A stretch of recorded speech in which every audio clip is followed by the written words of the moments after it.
মাধ্যমে যেই ব্যক্তিকে আপনি হক কথা বলছেন তাকে যেন আঘাত না লাগে। আক্রমণ করা কথা যদি বলেন, আঘাত লাগা কথা বলেন, তাহলে তার সংশোধন হবে না, তাকে শয়তান প্ররোচিত করে দেবে, শয়তান তাকে খেপিয়ে দিবে। এক তো এগুলো কথা বললাম যেগুলো, আর এছাড়া রয়েছে কি আজকালকার ওজোর জানেন কিছু মডার্ন লোকদের, আরে আমরাও তো এককালে ওইরকম ছিলাম, আমরাও যদি এই যুগে যৌবনে থাকতাম তা আমরাও এইরকম করতাম, যে বাপ মায়ের নাফরমানি করি না, তাদেরকে কষ্ট দিয়ে নয় আমারা কাজ, যদিও জুলুম করে জালেম হোক আল্লাহ হিসাব নেবে, যদিও তারা নির্দেশ করে তোমার পরিবার বাড়ি থেকে বেরিয়ে যাও, তোমার মাল ধন সম্পদ ছেড়ে খালি হাতে বেরিয়ে যাও, বাড়ি থেকে বেরিয়ে যান। আসসালামু আলাইকুম ওয়া রাহমাতুল্লাহি ওয়া বারাকাতুহু। উপদেশ ওয়ালাম আন্নান নাসরা মা'আস সাবর, আর সাহায্য নেমে আসে ধৈর্যের সাথে, অর্থাৎ অধৈর্য হলে আল্লাহর সাহায্য নেমে আসে না, সুতরাং ধৈর্য ধারণ করো। যখনই সাহায্যের প্রয়োজন রয়েছে ধৈর্য ধারণ করুন, আল্লাহ পাক সাহায্য করবেন। তারপরে 11 নম্বর উপদেশ নবী সাল্লাল্লাহু আলাইহি ওয়াসাল্লাম, আন্নাল ফারাজা মাআল কারবি, আর মুসিবতের সাথেই মুসিবত দূরীভূত হয়। তাহলে মুসিবত যদি আসে, দুঃখে আছেন, কষ্টে আছেন, জানবেন যে এর পরেই ইনশাআল্লাহ সুখ আসবে, সুখ আসবে। আল্লাহ পাকের কাছে ভালো আশা রাখবেন। ওয়া আন্না মা'আল উসরি ইউসরা, আর যেখানে মুশকিল সেখানে আসান, যেখানে মুশকিল সেখানে আসান। এই কথাটি অনেকে বুঝেন, এটা কোরআনে কারীমের আয়াতুল নবী সাল্লাল্লাহু আলাইহি ওয়াসাল্লাম হাদিস, এটা তেমনি কোরআনে কারীমের আম্মা পাড়ায় আল্লাহ দুইবার করে বলেছে, হ্যাঁ, ইন্না মা'আল উসরি ইউসরা ফাইন্না মা'আল উসরি ইউসরা, দুবার বলেছেন না, ইন্না মা'আল উসরি ইউসরা, মুশকিলের সাথে হচ্ছে কি আসান, ফাইন্না মা'আল উসরি ইউসরা, কঠিনের সাথে হচ্ছে সরলতা, সহজ। যেখানেই কঠিন সেখানে সহজ, যেখানে মুশকিল সেখানে আসান। আল্লাহ রাব্বুল আলামিন দুইবার করে বলেছেন, আল উসর মারিফা বলেছেন, আর ইউসরানটা নাকেরা বলেছেন। ভাষাবিদরা ভাষার ভিত্তিতে তাফসীর করতে গিয়ে মুফাসসিরিন কেরাম বলেছেন এই আয়াতে যে আল্লাহ আল উসর বলেছেন আল দিয়ে, তার মানে একটা কঠিন, একটা মুশকিল। আর ইউসর যেখানে নাকেরা বলেছেন, ইউসর মানে নাকেরা যখন তো দুইবার বলেছেন দুটা হয়। যেমন রাজুলুন, রাজুলুন মানে কি হয়, একজন পুরুষ, কিন্তু তো ইউসরুন, ইউসরুন দুইবার মানে দুই সহজ, তাই না, দুই আসান। আর আল উসর আর রাজুল মানে পুরুষ, বিশেষ পুরুষ, আর রাজুল মানে কি বিশেষ পুরুষ, কিন্তু রাজুলুন মানে একজন পুরুষ। তাহলে ইউসর ইন্না মা'আল উসরি ইউসরা ফাইন্না মা'আল উসরি ইউসরা, তাহলে দুইবার যখন ইউসর বলা হয়েছে, এই জন্য তাফসীরকাররা সালাফগণ বলেছেন যে আল্লাহ দুইবার আসানের কথা, সহজের কথা বলেছেন, আর একবার মুশকিল। তো এক মুশকিল দুই সহজের সাথে দ্বন্দ্ব করে, লড়াই করে, যুদ্ধ করে জিততে পারে না। অর্থাৎ আপনার জীবনে, আমার জীবনে যদি একটা মুশকিল আসে তো দুটা আসান আসবে। এই ছিল নবী করিম সাল্লাল্লাহু আলাইহি ওয়াসাল্লামের উপদেশ। মুসনাদ আহমদের রয়েছে এই হাদিস, এবং এই হাদিস সহিহ। তাহলে এতে ছিল 12টি উপদেশ, আর আগের হাদিসে ছিল 5টি, 12 5 17টি উপদেশ। মুআয বিন জাবাল রাদিয়াল্লাহু তাআলা আনহু থেকে 3 নম্বর হাদিস শোনাই। তিনি বলছেন, আওসানি রাসূলুল্লাহ সাল্লাল্লাহু আলাইহি ওয়াসাল্লাম বে আশরি কালিমাত, রাসূলুল্লাহ সাল্লাল্লাহু আলাইহি ওয়াসাল্লাম আমাকে 10টি কথার উপদেশ দিয়েছেন, ওসিয়ত। আওসানি, মুআয বিন জাবাল প্রখ্যাত সাহাবী, তিনি বলছেন আমাকে রাসূলুল্লাহ সাল্লাল্লাহু আলাইহি ওয়াসাল্লাম 10টি উপদেশ দিয়েছেন। এই উপদেশগুলো প্রত্যেক মানুষের জন্য, শুধু মুআযের জন্য না বা সাহাবায়ে কেরামদের জন্য না। প্রথম উপদেশ ছিল লা তুশরিক বিল্লাহি শাইআন, আল্লাহর সাথে কোনো কিছুকে শরীক করিও না, আল্লাহর সাথে কোনো কিছুকে শরীক করিও। ওয়াইন কুতিলতা ওয়া হুররিকতা, যদিও তোমাকে হত্যা করা হয় অথবা তোমাকে জ্বালিয়ে দেওয়া হয়, আগুনে জ্বালিয়েও যদি দেওয়া হয় তবু শিরক করিও না, যদি তোমাকে জবাই করে দেওয়া হয় তবু শিরক করিও না। এটা হচ্ছে সবচেয়ে শক্ত ঈমানের পরিচয়, যেটাকে আজিমাত বলা হয়। কেউ যদি তৌহিদের ওপর, দিনের ওপর, ঈমান ইসলামের ওপর অটলতা বজায় রেখে আল্লাহ রাস্তায় নিজের জানকে কোরবানি করে দেয়, এটা সবচেয়ে ভালো তার জন্য, জায়েজ। এই ক্ষেত্রে বলবেন না যে জান বাঁচানো ফরজ, কারণ আমাদের দেশে যে কথাটি আছে জান বাঁচানো ফরজ, জান বাঁচানো ফরজটা সব জায়গায় ফিট হয়, এই ক্ষেত্রে নাই। জান বাঁচানো ফরজ ঠিক আছে, এই ক্ষেত্রে হতে পারে, এই ক্ষেত্রে ছাড় আছে আপনার, কিন্তু সেটাই ফরজ, ফরজ বলা যায়, জায়েজ। জান বাঁচানো এই ক্ষেত্রে জায়েজ, ফরজ নয়। কেউ যদি জান বাঁচাবার জন্য শিরক করে ফেলে অথচ অন্তরে তার ঈমান মজবুত হয়ে রয়েছে, তাহলে তার জন্য এটা বৈধ। সূরা নাহলে মহান আল্লাহ ইরশাদ করেছেন, মান কাফার বিল্লাহি মিন বাদি ঈমানিহি ইল্লা মান উকরিহা ওয়া কলবুহু মুতমাইন্নুন বিল ঈমান। মান কাফার বিল্লাহি মিন বাদি ঈমানিহি, কেউ যদি ঈমান ইসলাম নিয়ে আসার পর অর্থাৎ মুসলিম মুমিন হওয়ার পরে কুফরি কাজ করে ফেলে, কুফরি কথা বলে ফেলে, শিরিক করতে বাধ্য হয়ে যায় অথবা কুফরি করতে বাধ্য হয়ে যায়, যদি এই কাজ করে তো তারপরে শেষে বলছেন আল্লাহর গজব কাফেরের জন্য রয়েছে। কিন্তু ইল্লামান উকরেহা, কার ওপর যদি জবরদস্তি করা হয়, বাই ফোর্স এই কাজ করতে বলা হয়, তাহলে শর্ত হচ্ছে ওয়াকাল বহু মুতমাইনুন বিল ঈমান, তার অন্তর হৃদয় যেন ঈমানের ওপর প্রশান্ত থাকে, ঈমানের উপর অটল থাকে, অন্তরে ঈমানের সামান্য কোনো কমতি আসেনি, ঘাটতি আসেনি, কিন্তু বাহ্যিক মাজার কি হোক আর দুর্গা কি হোক অথবা আর কোনো কিছুকে সেজদা করতে বাধ্য করলো অথবা আপনাকে কুফরি কথা বলতে বাধ্য করলো, তাহলে তাতে ঈমান ধ্বংস হয় না, আল্লাহর গজব আসে না, অর্থাৎ আল্লাহ মাফ করবেন। তো এটা হচ্ছে ছাড়, এটাকে রুখসা বলা হয়। ইসলাম এই ছাড় রয়েছে।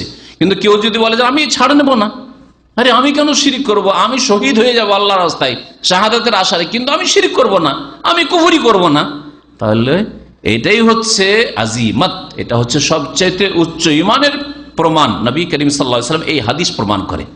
আর হাদিস আর কোরআনে কোনো দ্বন্দ্ব নেই, আল্লাহ ওখানে অনুমতি দিচ্ছেন। আর এখানে নবী করিম সাল্লাল্লাহু আলাইহি ওয়াসাল্লাম বলছেন লা তুশরিক বিল্লাহি শাইআন, আল্লাহর সাথে কোনো কিছুকে শরীক করবে না। ওয়াইন কুতিলতা ওয়া হুররিকতা, যদিও তোমাকে হত্যা করা হোক অথবা তোমাকে জ্বালিয়ে দেওয়া হোক, কিন্তু শিরিক করবে না। এটা যদি কেউ করতে পারে তাহলে ভালো কথা, কিন্তু এটা ফরজ নাই। জান বাঁচানো ফরজ কথাটা তাহলে কোথায় বলবেন? জান বাঁচানো ফরজ, অনাহারে মারা যাচ্ছেন আপনি, আর আপনার সামনে কুকুর বিড়ালের গোশত আছে, তো এতটুকু খেয়ে, যে যতটুকু খেয়ে বাঁচতে পারেন আপনি, এই ক্ষেত্রে জানটা বাঁচান আপনি। অথবা পিপাসায় মারা যাচ্ছেন আপনি, আর পানির কোনো ব্যবস্থা নেই, কিন্তু মদ আছে, তাহলে এতটুকু মদ, হ্যাঁ, বা হারাম পানীয়, যাতে কমপক্ষে বাঁচতে পারেন অতক্ষণ পর্যন্ত, যতক্ষণে আপনি পানি হয়তো পেয়ে যাবেন। যদি সেটা আধা গিলাসে হয়ে যাতে 1 গিলাস জায়েজ নয়, 1 গ্লাসে যদি হয়ে যাতে 2 গিলাস জায়েজ নয়। তো এই ক্ষেত্রে জান বাঁচানো ফরজ কথাটি বলা যেতে পারে। আর জান বাঁচানো ফরজ এটা কোনো কোরআন হাদিসের আয়াতের কথা নয়, আর রসুলের হাদিসের কথা নয়। জান বাঁচানো ফরজ কথাটি একটি মাসলা, সেই মাসলা ক্ষেত্র বিশেষে প্রযোজ্য, আর ক্ষেত্র বিশেষে ভুল, ক্ষেত্র বিশেষে ভুল। যেমন আরেকটি ভুল আমাদের প্রচলিত ভুল আছে যে বড়দের ভুল ধরা ভুল, বড়দের ভুল ধরা ভুল। কথাটা কি ঠিক? কোরআনের কোন আয়াতে আছে, রসুলের কোন হাদিসে আছে যে বড়দের ভুল ধরা ভুল? আছে কি? কিন্তু ক্ষেত্র বিশেষে ঠিক। এই কথাটি কোরআন হাদিস সমর্থিত, কোন কোন ক্ষেত্রে সমর্থিত নয়। ব্যক্তি জীবনের ভুল, বড়দের ভুল, আপনার বাপের ভুল, মায়ের ভুল, আর আপনার ভাই বেরাদর, আপনার স্ত্রীরা সবগুলো আছে, সবার সামনে বাপকে অপমান করে দিলেন। আপনি বুড়ো হয়ে গেছেন, আপনার টাকার নিচে কাপড় কেন? না, এভাবে অপমান করবেন না আপনার বাপকে। হ্যাঁ, মাকে হয়তো একটু বেপরদা, হয়তো মাথার কাপড় পড়ে গেছে অথবা চেহারা ঢাকে না, আপনি আমার মার, আপনি এরকম চেহারা খোলা, মাথা খোলা, বেপরদায় কেন ঘোরাফেরা করবেন আর সবার সামনে অপমান করছেন? না, বড়দের এইরকম ভুল ধরা ভুল, কিন্তু পার্সোনাল, তাকে একা, তার ব্যক্তি জীবনের ভুল যেহেতু, সুতরাং একা মাকে বা একা বাপকে আপনি উপদেশ অবশ্যই দেবেন। বড়দের ভুল ধরা ভুল নয়, এখানে ধরতে হবে, অবশ্যই অন্যায় প্রতিবাদ করতে হবে। কিন্তু যদি দেখা যায় যে আপনার মা আপনার স্ত্রীকে বলছে চল মাজারে যাব, বউগুলোকে সবগুলিকে গোমরা করে কোথায় নিয়ে যাচ্ছে? মাজারে নিয়ে যাচ্ছে। অথবা এইরকম শিরক বিদআত করার জন্য বলছে, মেয়া মারা গেছে কেউ, তোর বাপের নামে খাবার দাবার করবো, তোর টাকা পয়সা সবাই দে, সবার কাছে টাকা পয়সা চাইছে। তাহলে এখানে সবার সামনে ভুল ধরতে হবে, কারণ ভুল না ধরলে এই আপনার জাহেল মূর্খ ভাই বেরাদর রয়েছে, সবগুলি বিদআতের জন্য চাঁদা দেবে মরার নামে খাবারের জন্য। সুতরাং এই কথাটি বড়দের ভুল ধরা ভুল, খাতায় বুজুর্গান গেরেফতান খাতা, ফার্সি তর্জমা, আরবি কোন আয়াত হাদিসের তর্জমা নয়। আর ফার্সিতে অনেক জাল কথা আছে যেগুলো আমাদের দেশে প্রচলিত, বোঝা গেছে? নবী করিম সাল্লাল্লাহু আলাইহি ওয়াসাল্লামের এই 10টি উপদেশের দ্বিতীয় উপদেশ, ওয়ালা তাওকান্না ওয়ালিদাইক, বাপ মায়ের নাফরমানি করে বাপ মাকে কষ্ট দিও না, এমন আচরণ করিও না, এমন কথা বলিও না, বা এমন ভাবে চলিও না বাপ মায়ের সাথে যাতে তারা কষ্ট পায়, তাদের নাফরমানি হয়। ওয়াইন আমারা কান তাখরুজা মিন আহলিকা মালিকা, এমন কি বাপ মা যদি বলে যে যা তুই বাড়ি থেকে বেরিয়ে যা, রাখবো না বাড়িতে, তুই বেরিয়ে যান বাড়ি থেকে। টাকা পয়সা ধন দৌলত ছিল, বাপ মাকে দিয়েছেন, টাকা পয়সা পাঠিয়েছেন, আর খালি হাত আপনাকে বাড়ি থেকে বের করে দিয়েছেন, তারপরে বাপ মার নাফরমানি করিয়েন না, বাপকে গাল দিবেন না। বেঈমান আপনি, 5 বছর 10 বছর সৌদি আরবে থাকলাম, আর তোমার জন্য টাকা পাঠালাম, তোমার অ্যাকাউন্টে টাকা পাঠালাম, আরে বেঈমানি করে আজকে 1 পয়সা দিবেন আমাকে বাড়ি থেকে বের করবে, এই কথা বলা যাবে না। নবী করিম সাল্লাল্লাহু আলাইহি ওয়াসাল্লাম বলছেন যে বাপ মায়ের নাফরমানি করিও না, তাদেরকে কষ্ট দিও না। ওয়াইন আমারা কাজ, যদিও জুলুম করে, জালেম হোক, আল্লাহ হিসাব নেবে। যদিও তারা নির্দেশ করে আনতাখরুজ মিন আহলিকা মালিকা, তোমার পরিবার বাড়ি থেকে বেরিয়ে যাও, তোমার মাল ধন সম্পদ ছেড়ে খালি হাতে বেরিয়ে যাও, বাড়ি থেকে বেরিয়ে যান, আল্লাহ হেফাজত করবেন। 3 নম্বর উপদেশ, ওয়ালা তাতরুকান্না সালাতান মাকতুবা মুতাআম্মিদা, জেনে শুনে ফরজ কোন নামাজ ছাড়িও না, জেনে শুনে কোনো ফরজ নামাজ ছাড়িও না। আর আজকাল শতকরা 98 জন মুসলিম নামাজ পড়ে না ফরজ, বিনা বাড়াবাড়িতে। এটা হচ্ছে পরিসংখ্যান অনেক দিন আগের, আজকের থেকে 15-20 বছর আগের বাংলাদেশের পরিসংখ্যান, যে শতকরা 98 জন বেনামাজি, 2 জন শুধু 5 ওয়াক্ত কায়েমে নামাজি, 5 ওয়াক্ত নামাজ পড়ে, আর তারা মসজিদে নামাজ পড়ে, এরা হচ্ছে নামাজি। ফরজ নামাজ পুরুষরা মসজিদে পড়ে। আর বেনামাজি কারাকে বলবো? যার আধা নামাজি, 3 ওয়াক্ত, 4 ওয়াক্ত, 2 ওয়াক্ত, 1 ওয়াক্ত, মাঝে মাঝে জমা পড়া, এইরকম নামাজি আছে। এইসব নামাজি দিয়ে কোনো কাজ হবে না। এইরকম নামাজি কিয়ামত পর্যন্ত যদি সারা বিশ্ব মিলিয়ে কোটি কোটি হয়ে যায়, তবু আল্লাহর মদদ নেমে আসবে না এই বেনামাজি আধা নামাজিদের জন্য। লাঞ্ছিত থাকবে আর কাফেরদের গোলামি করতে থাকবে যতদিন পর্যন্ত তারা মসজিদে না ফিরে আসবে। আল্লাযীনা ইন মাক্কান্নাহুম ফিল আরদি আকামুস সালাহ, আল্লাহ যদি পৃথিবীতে শক্তিশালী করেন তো আল্লাহ প্রথম শর্ত লাগাচ্ছেন যে তোমরা নামাজ কায়েম করবে। আল্লাহ রাব্বুল আলামিন কত প্রতিষ্ঠিত করেছেন আপনার পরিবারে, আপনার সমাজে, আপনার দেশে, আপনার অর্থে, আপনার চাকরিতে, তারপরে নামাজ কায়েম করেন না। যাকাত দেওয়া তো দূরের কথা, অন্য ইবাদত বন্দি করা তো দূরের কথা, ভালো কাজের উপদেশ দেওয়া, অন্যায় কাজে বাধা দেওয়া, দাওয়াতের কাজে অংশ থাকা, ইসলাম প্রচারের কাজে অংশ থাকা, ওইসব তো দূরের কথা। আপনার নামাজই কায়েম করতে পারছেন না ব্যক্তি জীবনে, তাহলে আপনার কিসের দিন কায়েম হবে? আল্লাহ রাব্বুল আলামিন যেন মুসলিমদেরকে দিন ইসলামের দিকে ফিরে আসার তৌফিক দান করেন, 5 ওয়াক্ত নামাজের দিকে ফিরে আসার তৌফিক দান করেন। কখনো ফরজ নামাজ জেনে শুনে ছাড়বে না। ফাইন্না মান তারাকা সালাতান মাকতুবাতান মুতাআম্মিদা, জেনে শুনে কেউ যদি ফরজ নামাজ ছেড়ে দেয়, ফাকাদ বারিয়াত মিনহু জিম্মাতুল্লাহ, আল্লাহর হেফাজত তার থেকে উঠে যায়। আল্লাহ সম্পর্ক ছেদ করেন। বারিয়াত মিনহু জিম্মাতুল্লাহ, আল্লাহর কোনো জিম্মা থাকে না, আল্লাহর কোনো দায়িত্ব তার হেফাজতের থাকে না। আল্লাহ সম্পর্ক ছেদ করেন। বারি হওয়া মানে সম্পর্ক ছিন্ন করা। তাহলে বেনামাজি মুসলিমের সাথে আল্লাহর কোনো সম্পর্ক নেই, ভালো করে শুনে রাখেন। 4 নম্বর উপদেশ, এই 10টি উপদেশ, ওয়ালা তাশরাবান্না খামরান, আর কখনো মাদক দ্রব্য পান করবেন না। ফাইন্নাহু রাসু কুল্লি ফাহিশা, প্রত্যেক অশ্লীল কথা কাজের মূল পাপ হচ্ছে মদ পান করা বা মাদক দ্রব্য ব্যবহার করা। যারা মদ খায় অথবা গাঁজা খায়, হেরোইন, নেশা, যতগুলো নেশাজাত জিনিস রয়েছে, এইরকম যা কিছু ব্যবহার করে, তাদের দ্বারা সব পাপ হইতে পারে। উম্মুল খাবায়েস, এই মাদক দ্রব্যকে নবী করিম সাল্লাল্লাহু আলাইহি ওয়াসাল্লাম হাদিস উম্মুল খাবায়েস, সমস্ত পাপের মা বলা হয়েছে, মূল বলা হয়েছে। মদ খাওয়ার পরে খুনও করতে পারে, শুধু জেনা না, মা বোনের সাথে জেনা করতে পারে, পারে না? পারে না? মদ খেয়ে যে কোনো পাপ, চুরি ডাকাতি করতে পারে, সব কিছু করতে পারে। মদ খাওয়ার পরে আর হুঁশ দিশে থাকে না। এই জন্য নবী করিম কঠোরভাবে নিষেধ করেছেন, ওয়াইয়াকা ওয়াল মাসিয়াহ, আর সাবধান গুনাহ থেকে, গুনার জীবন থেকে বেঁচে থাকে। ফাইন্না বিল মাসিয়াতি হাল্লা সাখাতুল্লাহ আযজা ওয়া জাল্লা, কারণ গুনাহ করলে, আল্লাহর নাফরমানি করলে আল্লাহর গজব নেমে আসে, আল্লাহর ক্রোধ নেমে আসে। 6 নম্বর উপদেশ, ওয়াইয়াকা ওয়াল ফিরার মিনাজ জাহাফ, আল্লাহর রাস্তায় জেহাদের যদি সুবর্ণ সুযোগ চলে আসে, আল্লাহর দ্বীনের হেফাজতের জন্য, মুসলিম দেশের হেফাজতের জন্য, আহলে সুন্নাতের হেফাজতের জন্য, মুনাফিকরা আহলে সুন্নাতের বিরুদ্ধে ষড়যন্ত্রে লিপ্ত হয়েছে, এইরকম যদি আল্লাহ পাক সুযোগ দিয়ে দেন কোথাও, তাহলে কখনো রণক্ষেত্র জিহাদ ফিসাবিল্লাহ থেকে পিছপা হয়ে ফিরে আসবে না, কখনো পিঠ দেখাবে না কাফেরকে, মুনাফিককে। ওয়াইয়াকাল ফেরার মিনাজ জাহাফ। তবে নবী করিম সাল্লাল্লাহু আলাইহি ওয়াসাল্লাম সবসময় বলেছে, লা তাতামান্নাউ লিকাল আদুফি, কখনো এই আকাঙ্ক্ষা করিও না যে দুশমনের সাথে মুখামুখি হোক, যখন তখন মুখামুখি হইতে চাইবেন, এই আশা করিয়েন না। আল্লাহ নিরাপদে রাখুন আর দুশমনকে আল্লাহ দূরে রাখুন, এটাই সবসময় আশা আকাঙ্ক্ষা থাকবে। ওয়াইজা লাকিতুমুহুম ফাসবুতু, তবে সামনাসামনি হয়ে গেলে আর উপায় নেই, এই কাফেরদের বিরুদ্ধে লড়তে হবে, মুশরিকদের বিরুদ্ধে লড়তে হবে, আল্লাহর দুশমন, আল্লাহর দ্বীনের দুশমন, সাহাবায়ে কেরামদের দুশমনের বিরুদ্ধে লড়তে হবে। ফাসবুতু, তাহলে অটল থাকো, আর পিছনে ফেরা চলবে না, পেছন দিকে ফেরার কথা চিন্তা করবে না, সামনে বাড়বো। মারে তো গাজী, হ্যাঁ, আর মরে তো শহীদ। যদি মেরে আসতে পারি তাহলে গাজী হয়ে ফিরে আসবো, আর যদি মারতে গিয়ে মরে যাই তাহলে শহীদ হয়ে যাব। এইরকম ঈমান রাখতে হবে।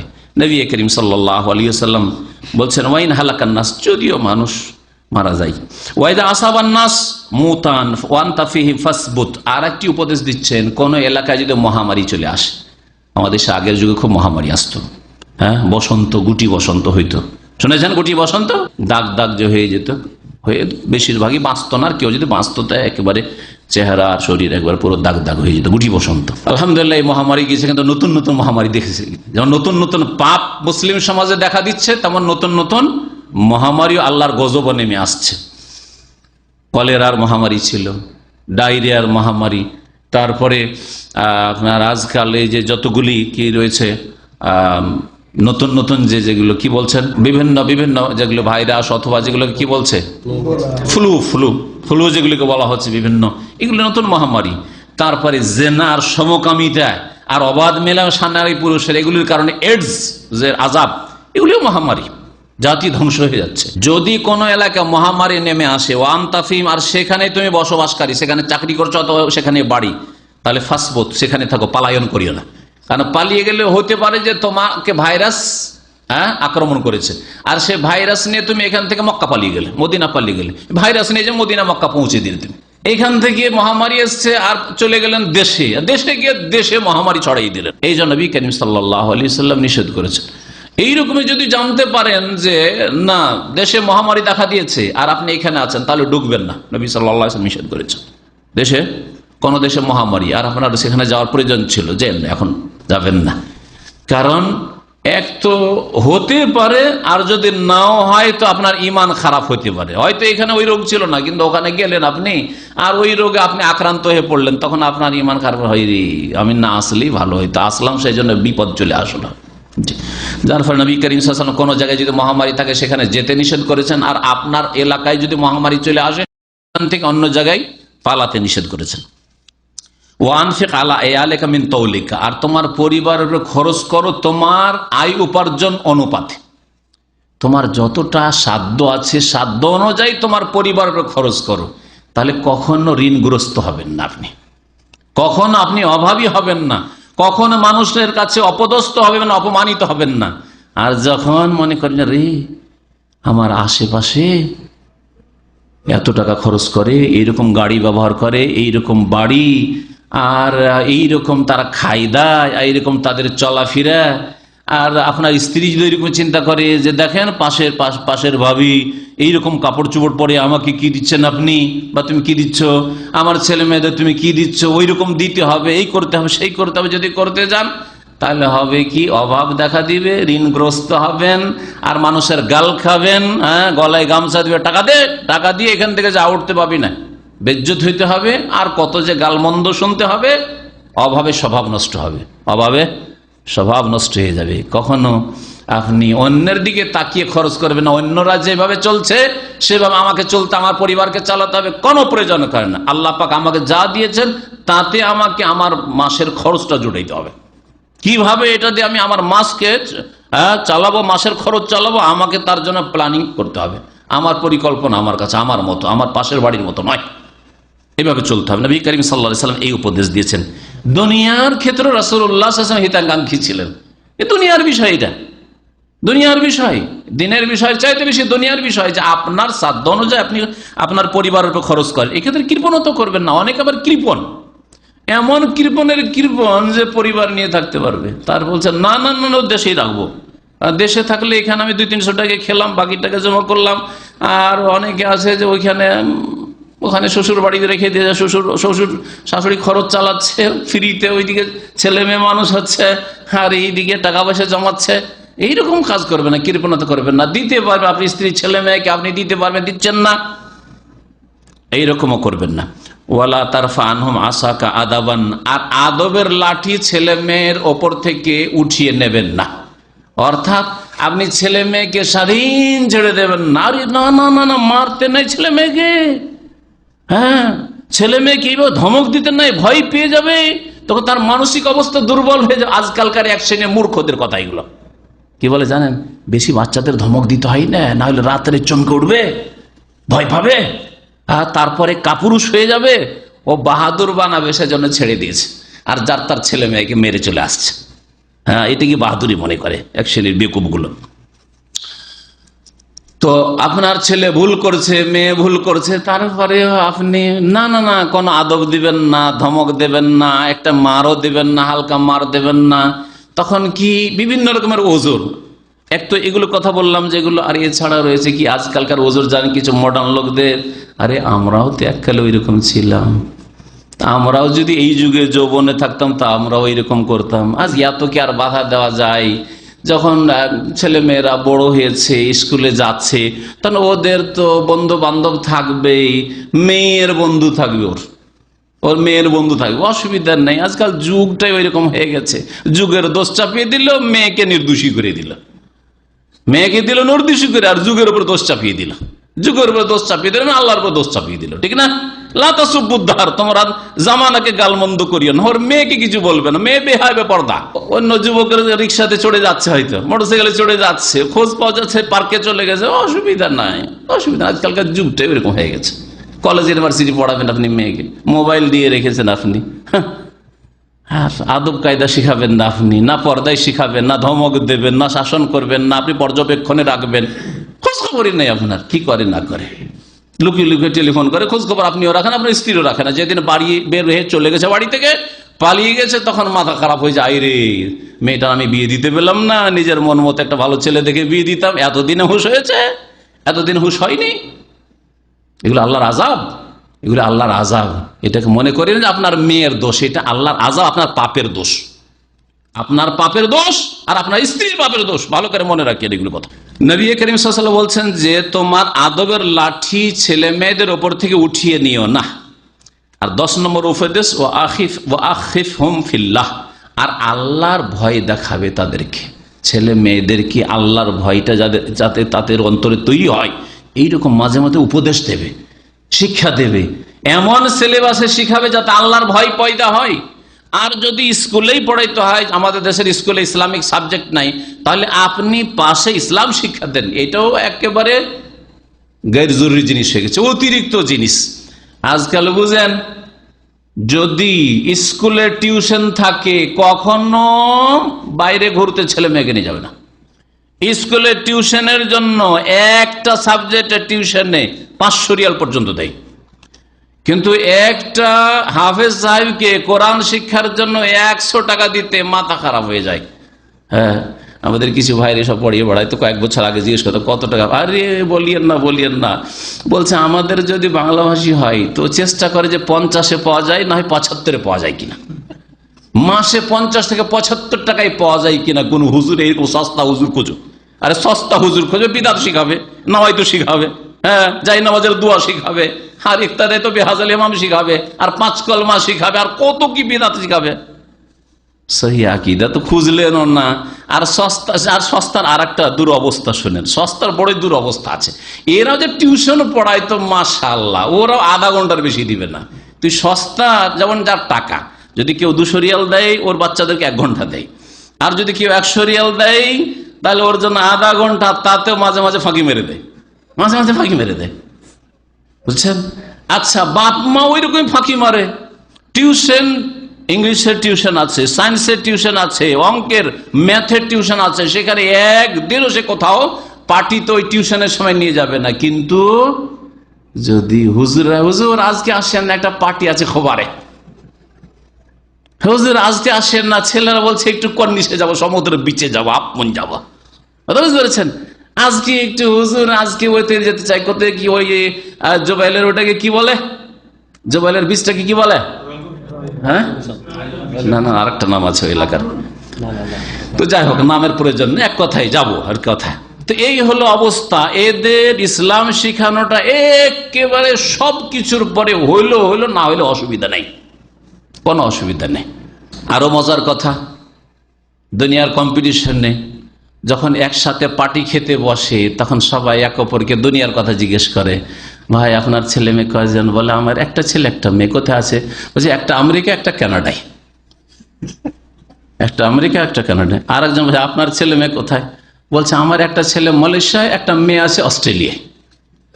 এই যখন শুনে তখন অন্য অন্য ভাইরা যারা ওইসব পার্টি খেতে গেছে আর দুনিয়াদারের গল্প গুজবে শরীক হতে গেছে, ও দেখেছে আরে আমার ছেলে, যদি আমি একটু আল্লাহকে ভয় করি, আমার ছেলে সম্পর্কে ওরা জিজ্ঞেস করবে, কি করে বলবে আমার ছেলে সৌদি আরব পড়ে?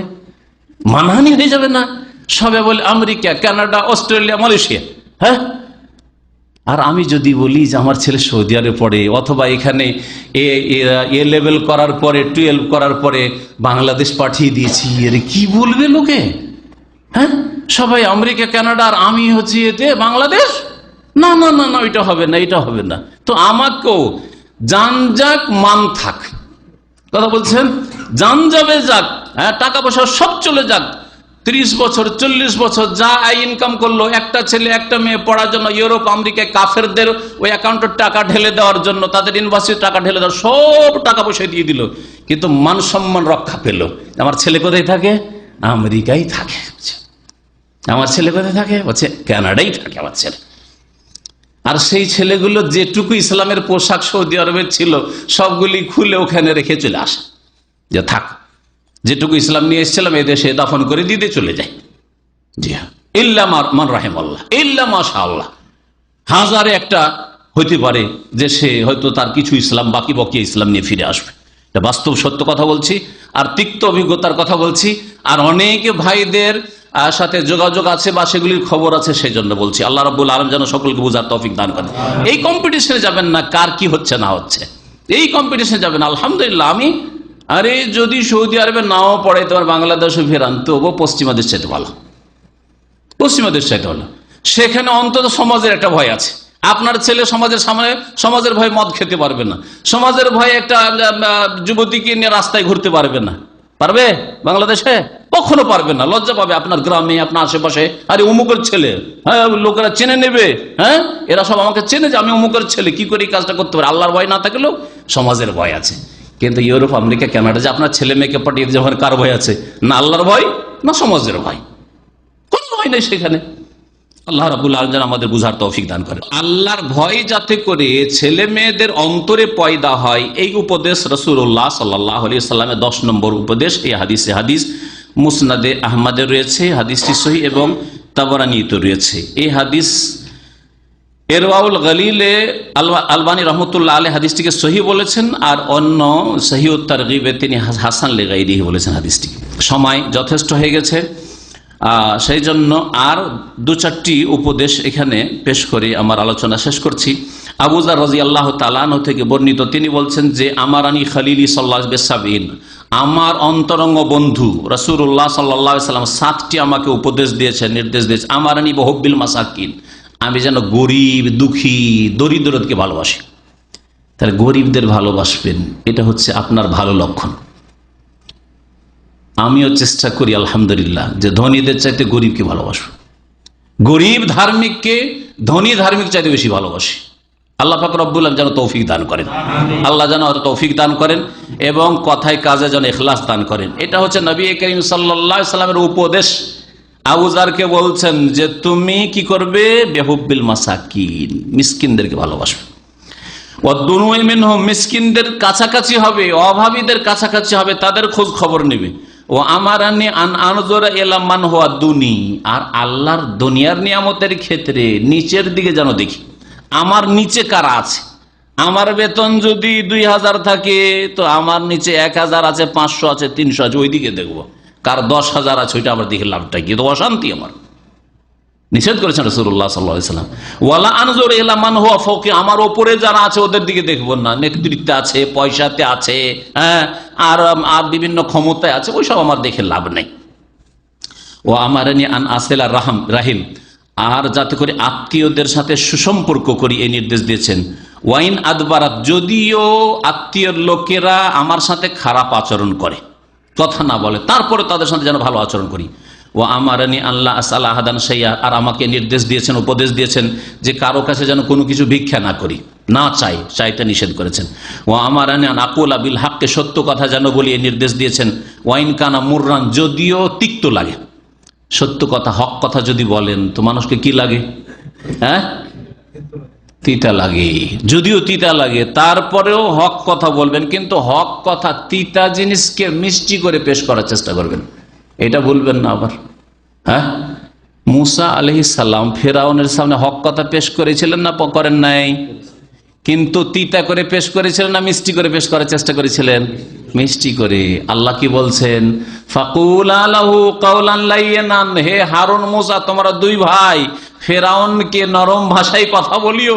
আরে ফেরাউন কাফের, আল্লাহ জানছেন ফেরাউন ঈমান আনবে না, তো ভালো করে ওকে বলেন, শক্ত করে। এই কথা বললেন না, ঈমান তো আনবেই না, তো ওকে যেই সেই করে বললেন, এরকম বললেন, নরম ভাষায় বলতে বললেন। আমি এর একটা উদাহরণ দিই আপনাদেরকে। ছোট বাচ্চাদেরকে আমরা যখন সিরাপ খাওয়াই, কোন কোন সিরাপ কি থাকে? তিতা থাকে, তিতা থাকে, বোঝা গেছে? তা তিতা সিরাপকে কেমন করে খাওয়ান? অনেক সময় তিতা সিরাপ যদি শুধু সিরাপ দেন তাহলেও খাবে না, বমি করে দিবে, বুঝছেন? তখন কি করবেন? ওটা একটু মিষ্টি করতে হবে, মিষ্টি করতে হবে। আর না হইলে দুধের সাথে ফিডারে মিশিয়ে দেন, প্যারাসিটামল দিতে হবে অথবা একটা অ্যান্টিবায়োটিক দিতে হবে, খাবে না, ঠিক আছে, অতটাই পরিমাণ 10 মিলি দুধে দিয়ে দেন, ফিডারে আর দিয়ে দেওয়ার পরে তারপরে দিয়ে দেন, খাবে না, খাবে না, ও টেরই পাবে না, ও তিতা ওষুধ খেয়ে ফেলেছে কিন্তু টের পেল না, ঠিক কিনা? তো ওই রকমই যেই ব্যক্তিকে আপনি হক কথা বলছেন তাকে যেন আঘাত না লাগে, আক্রমণ করা কথা যদি বলেন, আঘাত লাগা কথা বলেন, তাহলে তার সংশোধন হবে না, তাকে শয়তান প্ররোচিত করে দেবে, শয়তান তাকে খেপিয়ে দিবে, আপনার বিরুদ্ধে সে মরিয়া উঠে লাগবে ক্ষয়ক্ষতি করার জন্য। নবী করিম সাল্লাল্লাহু আলাইহি ওয়াসাল্লাম আরো উপদেশ, আমারেন আল্লাহ আখাফিল্লাহি লাউমাতাল লাইম, কোন তিরস্কারকারী ভর্ৎসনাকারীর ভর্ৎসনাকে যেন আমি ভয় না করি। আল্লাহর ক্ষেত্রে আল্লাহর দিন মেনে চলবো, কে কি বলছে সেটা দেখার বিষয় নাই। আর মানুষের কথার জন্য আপনি টাকনার উপরে কাপড় উঠাইতে পারেন না, মানুষে কি বলবে, হ্যাঁ, সেই জন্য দাঁড়িয়ে রাখতে পারেন না, লোকেরা কি বলবে সেই জন্য আপনি কথা বলতে গিয়ে যেমন পরিবেশ তেমন আপনার ভাষার ভঙ্গিমা চেঞ্জ হয়ে যায়। যদি দেখেন হুজুর টাইপের লোকের আছে, দাড়িওয়ালা লোকেরা, আসসালামু আলাইকুম, কেমন আছেন, ভালো আছেন, আলহামদুলিল্লাহ ভালো আছি। আর যদি দেখেন যে না সবগুলি দুনিয়াদার, সবগুলি হচ্ছে দুনিয়াদার, তখন ওদের মতোই, তখন হাউ আর ইউ, আর গুড মর্নিং, আর তখন আর সালাম নেই, তখন আর ইনশাল্লাহ নাই। কারণ ইনশাল্লাহ বললে আর আপনিও কি মৌলবাদী নাকি? বাঙালি মুনাফিক আপনাকে মৌলবাদী বলি, সেজন্য আর সেখানে ইনশাল্লাহ বলবেন না, মাশাআল্লাহ তখন বলবেন না, খুব ভালো খুব ভালো, তখন অন্য কিছু বলবেন। তাদের ভাষা আছে, ইহুদি নাসারাদের ভাষাগুলি আবার ওই মুনাফিকদের কাছে আছে, বুঝতে পারছেন? তখন ওগুলো ভাষা ওদের, যেখানে যেমন সেখানে সেরকম তাল দিয়ে চলেন আপনি, এইরকম হবেন না, আপনি কারো তিরস্কারকে ভয় করবেন না। ও আমারে না রুখসার মিন কওলি লা হাওলা ওয়ালা কুওয়াতা ইল্লা বিল্লাহ, আর বেশি বেশি যেন লা হাওলা ওয়ালা কুওয়াতা ইল্লা বিল্লাহ বলি, এই নির্দেশ দিয়েছেন রাসূলুল্লাহ সাল্লাল্লাহু আলাইহি সাল্লাম। ফাইন্নাহুন্না মিন কানজি তাহতিল আরশ, আরশের নিচের ভান্ডার থেকে লা ইলাহা লা হাওলা ওয়ালা কুওয়াতা ইল্লা বিল্লাহ এসেছে, মুসনাদ আহমদের হাদিস, এবং হাদিসকে আল্লামা নাসিরুল আলমানী সহিহ বলেছেন। বেশি বেশি লা হাওলা ওয়ালা কুওয়াতা ইল্লা বিল্লাহ বলে অনেক উপকারিতা রয়েছে। আল্লাহকে আপনি নিজে নিরুপায়, অসহায়, আপনার আমার কোনো ক্ষমতা নেই, আল্লাহ তোমার ছাড়া আমার কোনো ক্ষমতা নেই, এই কথা যখন আপনি ঘোষণা করছেন বারবার, তো আল্লাহর রহম হবে না? আল্লাহর কি দয়া হবে না? অবশ্যই দয়া হবে। আরে আপনার বাপের কাছেও যদি বাপ খুব রেগে আছে, মা খুব রেগে আছে, তারপরে যদি মা আপনার ছাড়া আমি 1 মিনিট চলতে পারবো না, আব্বা আপনার ছাড়া 1 মিনিট আমি চলতে পারবো না, 1 সেকেন্ড চলতে পারবো না, অথচ আপনার আলহামদুলিল্লাহ ইনকাম আছে, শরীরও সুস্থ আছে, অসুবিধা নেই, এখন যদি বাড়ি থেকে বের করে দেয় আপনি আরামসে থাকতে পারবেন, তারপরে যদি এই ভাষা ব্যবহার করেন তার কি বাপ মায়ের রাগ থাকবে? হ্যাঁ, তাহলে এই উত্তম উদাহরণটা আল্লাহর ক্ষেত্রে পেশ করেন আপনি। লা হাওলা ওয়ালা কুওয়াতা ইল্লা বিল্লাহর বড় ফায়দা রয়েছে।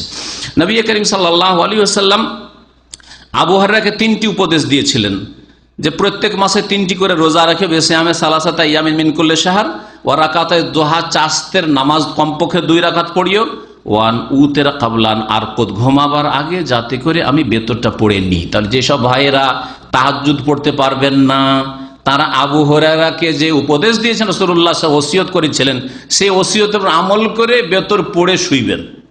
আর এর ঘাটতি পূরণের জন্য রাত্রে যেহেতু তাহাজ্জুদ পড়তে পারেন না, ঘাটতি হইল আপনার, অন্যরা তাহাজ্জুদ নিয়ে আপনার থেকে অনেক অ্যাডভান্স হয়ে গেল, সেই জন্য কিছুটা এগিয়ে যাওয়ার জন্য কম্পিটিশনে আপনি দিনে সকালবেলা 2 রাকাত, 4 রাকাত, 6 রাকাত, 8 রাকাত, 10, 12 পর্যন্ত, 2 থেকে 12 পর্যন্ত জোড়া জোড়া, সর্বনিম্ন 2 আর সর্বোর্ধ্বে 12 আপনি সলাতুদ দুহা নামাজ পড়েন অথবা ইশরাকের নামাজ পড়েন, তাহলে আল্লাহ রাব্বুল আলামিন কিছু আপনার ঘাটতি পূরণ করে দেবেন। এই ছিল নবী করিম সাল্লাল্লাহু আলাইহি সাল্লামের উপদেশ। এখানে মোটামুটি আমি 37টি উপদেশ আপনাদের সামনে পেশ করলাম। এছাড়াও নবী করিম সাল্লাল্লাহু আলাইহি সাল্লামের বেশ মূল্যবান অনেক উপদেশ রয়েছে, সময়ের স্বল্পতার জন্য এখানে শেষ করছি। আল্লাহ রাব্বুল আলামিন যেন আমাদেরকে নবী করিম সাল্লাল্লাহু আলাইহি সাল্লামের প্রত্যেকটি উপদেশ, আদেশ, নিষেধ মেনে চলার তৌফিক দান করেন। আল্লাহ রাব্বুল আলামিন নবী করিম সাল্লাল্লাহু আলাইহি সাল্লামের তরিকায় চলার বদৌলতে দুনিয়া আখিরাতে আমাদের সার্বিক কল্যাণ দান করেন। দুনিয়াও আমাদের ভালো করে দেন আল্লাহ রাব্বুল আলামিন, আমাদের আখিরাত যেন ভালো করে দেন। নবী করিম সাল্লাল্লাহু আলাইহি সাল্লামের শাফাআত যেন দান করেন। নবী করিম হাউজে কাউসারের পানি যেন আল্লাহ রাব্বুল আলামিন দান করেন। আল্লাহ রাব্বুল আলামিনের কাছে দোয়া করে আল্লাহ রাব্বুল আমাদের যেন জান্নাতুল ফিরদাউস দান করেন। দুনিয়ার বালা মুসিবত যেন দূর করেন। আল্লাহ রাব্বুল মুসলিম দেশগুলির হেফাজত করেন। আর কাফের মুনাফিক যারা ইসলামের বিরুদ্ধে, সুন্নতের বিরুদ্ধে, আহলে সুন্নাতের বিরুদ্ধে ষড়যন্ত্র করছে, তাদেরকে আল্লাহ ধ্বংস করে সর্বনাশ করেন। এই দোয়ার সাথে আল্লাহ রাব্বুল আলামিনের কাছে আবার দোয়া করছে আল্লাহ রাব্বুল আলামিন যেন উম্মতে মুসলিমার দুনিয়াতেও হেফাজত করেন, ঈমান আমলের আর দুনিয়ার আল্লাহ হেফাজত করেন। আল্লাহ যেন মুসলিমদের নিরাপত্তা দান করেন, আর মুনাফিক কাফেরদেরকে আল্লাহ রাব্বুল আলামিন যেন লাঞ্ছিত করেন। আল্লাহ রাব্বুল আলামিন আমাদের সকলকে যেন জান্নাত নসিব করেন। সুবহান রাব্বিকা রাব্বিল ইজ্জাতি আম্মা ইয়াসিফুন ওয়া সালামুন আলাল মুরসালিন ওয়াল হামদুলিল্লাহি রাব্বিল আলামিন।